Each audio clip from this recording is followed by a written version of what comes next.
Hello students, welcome back to my channel math tutor. আজকে এই ভিডিওতে আমি আলোচনা করব ক্লাস 3-র আমার গণিত বইয়ের 6 নম্বর প্রশ্নপত্র। তোমাদের সেকেন্ড ইউনিট টেস্টের জন্য, অর্থাৎ সেকেন্ড সামেটিভ ইভ্যালুয়েশনের জন্য একটা প্রশ্নপত্র, যেটা তোমাদের 6 নম্বর প্রশ্নপত্র হবে। আগে 5টা প্রশ্নপত্র আমি করিয়ে দিয়েছি, আমার চ্যানেলের প্লেলিস্টে তোমরা পেয়ে যাবে। দেখো, শুরু করছি। একের দাগে বলছে সঠিক উত্তরটির পাশে টিক চিহ্ন দাও। সঠিক যে উত্তরটা হবে সেটার পাশে টিক চিহ্ন দিতে বলেছে। কি বলছে? একটি বর্গাকার চিত্রের বাহুর সংখ্যা কটা?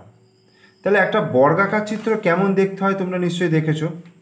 একটা বর্গাকার চিত্র এরকম দেখতে হয়। তো একটা বর্গাকার চিত্র এরকম দেখতে হলে তার কটা বাহু রয়েছে? 1, 2, 3 এবং 4। তাহলে 4টে বাহু রয়েছে। তাহলে কি লিখব? এইটা। কোনো সংখ্যাকে 7 দিয়ে ভাগ করলে ভাগশেষ হতে পারে। কোনো সংখ্যাকে 7 দিয়ে ভাগ করলে ভাগশেষ হতে পারে 8 আছে, 9 আছে, 5 আছে। ভাগশেষ সবসময়, তোমরা এটা জানবে যে ভাগশেষ সবসময় যা দিয়ে ভাগ করবে অর্থাৎ ভাজকের থেকে ছোট হয়। তাহলে এখানে দেখো 8 আর 9 সংখ্যাটা 7-এর থেকে বড়, একমাত্র 5টাই আছে, সেটা হচ্ছে 7-এর থেকে ছোট। তাহলে 5 হয়ে যাবে অ্যান্সার। তারপর বলছে 7টি 8-এর যোগফল। 7টি 8-এর যোগফল মানে 8 7বার লিখব, করে যোগ করব, অথবা 7কে 8 দিয়ে গুণ করলে কত হবে? 7 × 8 = 56। 11 থেকে 3 বিয়োগ করা যায় কতবার? তাহলে দেখো, 11 থেকে যদি আমি 3 বিয়োগ করি, 11 থেকে 3 বিয়োগ করলাম 8 হলো, আবার 3 বিয়োগ করলাম 5 হলো, আবার 3 বিয়োগ করলাম 2 হলো। আর 3 বিয়োগ করা যাবে না। তাহলে 1 বার, 2 বার, 3 বার। তাহলে কবার বিয়োগ করা যাচ্ছে? 3 বার। তাহলে আমরা এটা লিখে দেবো, উত্তরটা হবে 3 বার। 10 বার 10 যোগ করলে পাওয়া যাবে, মানে 10টা 10 যোগ করলে কত হবে? 10 × 10 = 100 হবে। তাহলে এই 100 অ্যান্সার হবে। চয়েরটা কি বলছে দেখো এবার। চয়েরটা বলছে যে এরকম একটা চিত্র দিয়ে আছে, সেই চিত্রটিতে মোট ত্রিভুজের সংখ্যা কটা?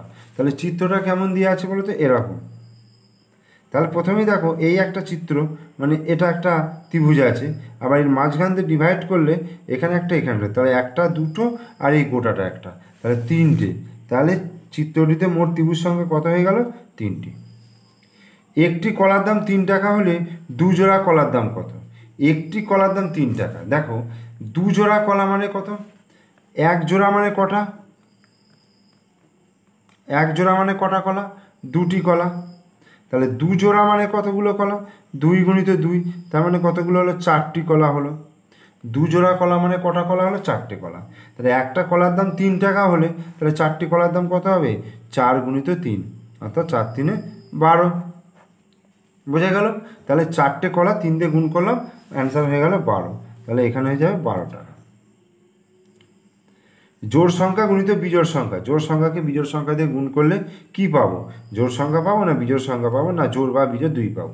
তাহলে প্রথমে জোড় সংখ্যা ধরো আমি নিচ্ছি, জোড় সংখ্যা ধরো নিচ্ছে 2, আর বিজোড় সংখ্যা ধরো 5 নিলাম। তাহলে 2কে 5 দিয়ে গুণ করলে কত হচ্ছে? 10। দেখো, জোড় সংখ্যা এলো। আবার একটা ধরো 4 জোড় সংখ্যা নিলাম, 7 বিজোড় সংখ্যা নিলাম, তাহলে 4 7 কত হয়ে গেল? 28। তার মানে জোড় সংখ্যায় আসছে, তাই তো? তাহলে উত্তর হয়ে গেল জোড় সংখ্যা। 2 দিয়ে বিভাজ্যতার শর্তে এককের ঘরে কোন সংখ্যাটি থাকবে না?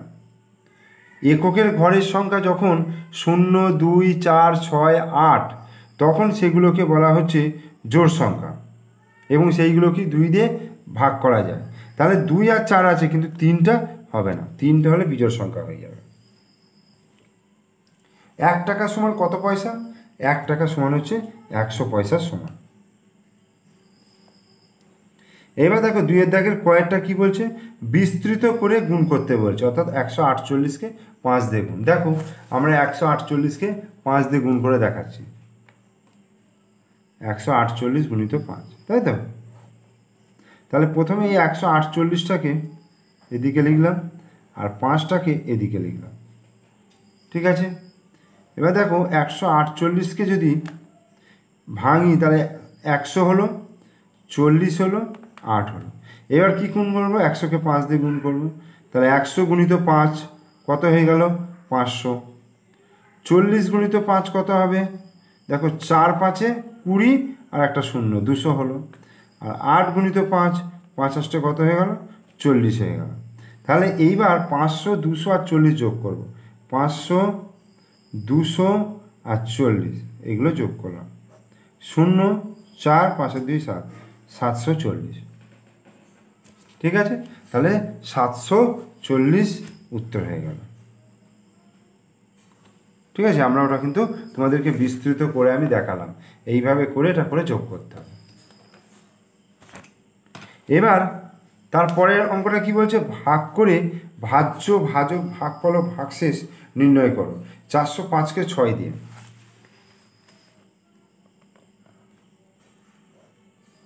405কে 6 6 36, 6 কয় দিতে 10, 4 দিতে, হাতে 1 3 রেখে 4, 4 4 মিলে গেল 0। তাহলে এই সময় তো কত নামবে? 5 নামবে। 6 7-এ 42 হয়ে গেল। তাহলে কত? 5 থেকে 2 বিয়োগ করলে 3 হলো। তাহলে ভাজ্য কত এখানে? যাকে ভাগ করা হচ্ছে ভাজ্য সমান হচ্ছে 405। ভাজক কত হচ্ছে? ভাজক হচ্ছে 6, ভাগফল হচ্ছে 67, ভাগশেষ হচ্ছে 3। এইগুলো, ঠিক আছে। তাহলে ভাজ্য 405, ভাজক হয়ে গেল 6, ভাগফল হয়ে গেল 67 এবং ভাগশেষ কত হয়ে গেল? ভাগশেষ হচ্ছে 3। এরপরে আমরা পরে অঙ্কে চলে আসি। দেখো এখানে 3-এর দাগের কি বলছে? 3-এর দাগে বলছে ভাজক সমান 7, ভাগফল সমান 7, ভাগশেষ সমান 1 হলে ভাজ্য কত? তাহলে এই অঙ্ক অর্থাৎ ভাজ্য বার করতে গেলে ভাজক, ভাগফল, ভাগশেষ যদি দেওয়া থাকে তাহলে আমরা এখানেও একটা সূত্র জানি। সেই সূত্রটা কি বলতো? ভাজ্য সমান ভাজক গুণিত ভাগফল যুক্ত ভাগশেষ, তাই না? ভাজ্য সমান ভাজক গুণিত ভাগফল যুক্ত ভাগশেষ। এবার ভাজক বলে দিয়েছে 7, ভাগফলও বলে দিয়েছে 7, আর ভাগশেষ কত বলে দিয়েছে? ভাগশেষ বলে দিয়েছে 1। তাহলে 7 7-এ 49 যুক্ত 1, 49 আর 1-এ কত হয়ে যাবে? 50 হয়ে যাবে। তাহলে ভাজ্য সমান কত বেরোলো? 50। ওকে। এইবার 4-এর দাগের কিছু লেখা অঙ্ক দিয়েছে, এই লেখা অঙ্কগুলো তোমাদেরকে করতে হবে। দেখো এখানে বলেছে যে কোনো দুটো করতে হবে, তো 2 দুগুণে 4, 2 নম্বর করে আছে। তো আমি 3টিই করে দেখাবো তোমাদেরকে। তোমরা অবশ্যই মন দিয়ে ভিডিওটা দেখবে, কারণ এগুলো তোমাদের অবশ্যই প্র্যাকটিস করার প্রয়োজন আছে। প্র্যাকটিস করলে তোমাদের পরীক্ষার সময় কিন্তু অসুবিধা হবে না, ঠিক আছে। ওই জন্যই আমি বারবার তোমাদের প্রত্যেকটা ভিডিওতে বলছি অঙ্কগুলো তোমরা প্র্যাকটিস করবে আর আমার ভিডিওটা দেখবে ভালো করে। আমি কিভাবে অঙ্কগুলো করাচ্ছি সেগুলো একটু লক্ষ্য করবে। এবার দেখো 4-এর দাগের কয়েকটা বলছে পুকুরের পাড় বাঁধানোর জন্য 7 জন মানুষকে কাজে লাগানো হয়েছে, প্রত্যেককে 135 টাকা দেওয়া হলো। তাহলে মোট কত টাকা দেওয়া হলো? ঠিক আছে, প্রত্যেককে 135 টাকা দেওয়া হলো। তাহলে মোট কত টাকা দেওয়া হয়েছে? তাহলে 135-কে কত দিয়ে গুণ করবো? 7 দিয়ে, কারণ 7 জন লোক রয়েছে। তাহলে 135-কে যদি আমি 7 দিয়ে গুণ করি, দেখো 135-কে আমি 7 দিয়ে গুণ করছি। 7 5-এ 35-এর 5, হাতে 3, 7 3 21, 22 23 24-এর 4, হাতে 2, 7 1 7 আর 2, 7 2 9, অর্থাৎ 945। তাহলে মোট কত টাকা দেওয়া হলো? মোট 945 টাকা দেওয়া হবে। এইবার ক্ষয়েরটা কি বলছে? স্কুলের পিকনিকে 330 জন ছাত্রছাত্রী যাচ্ছে, স্কুলের বাসের সংখ্যা 6টি। তাহলে সমান ভাগে ভাগ করে দেখি একটি বাসে কতজন করে ছাত্রছাত্রী যাবে। তাহলে স্কুলের বাসের সংখ্যা কত? 6টা। তাহলে 330 জন ছাত্রছাত্রী আছে, তাহলে 330-কে 6 দিয়ে ভাগ করতে হবে, ঠিক আছে, তাহলেই আমরা পেয়ে যাবো। তাহলে 330-কে 6 দিয়ে ভাগ করছি। দেখো 330-কে আমরা যদি 6 দিয়ে ভাগ করি, 6 5 30, আবার 3 0, 6 5 30। ওকে, তাহলে হয়ে গেল। তাহলে কত হলো? 55। তাহলে একটা বাসে, প্রত্যেক বাসে 55 জন করে, এটা লিখে দেবো যে প্রত্যেক বাসে 55 জন করে ছাত্রছাত্রী যাবে। হয়ে গেল। আরেকটা বলছে কয়টা, দিদিমণি ক্লাসে 285টি খাতা নিয়ে এলেন। দিদিমণি ক্লাসে 285টি খাতা নিয়ে এলেন, প্রত্যেককে 7টি করে খাতা দেবেন। প্রত্যেককে কটি করে খাতা দেবেন? 7টি করে খাতা দেবেন। তাহলে কতজনকে খাতা দিতে পারবেন ও কতগুলি খাতা দিদিমণির কাছে পড়ে থাকবে? তাহলে 285টা খাতা 7টা করে দেবে। তাহলে ভাগ করব, 285কে 7 দিয়ে ভাগ করব, 4 7 কত হয়ে যাবে? 28 হয়ে যাবে। বিয়োগ করে 5 7 0 0, তাহলে 5। তাহলে 40 জনকে দিতে পারবে। কি বলেছে? কতজনকে খাতা দিতে পারবে? 40 জনকে দিতে পারবে। আর কতগুলো খাতা পড়ে থাকবে? 5টা।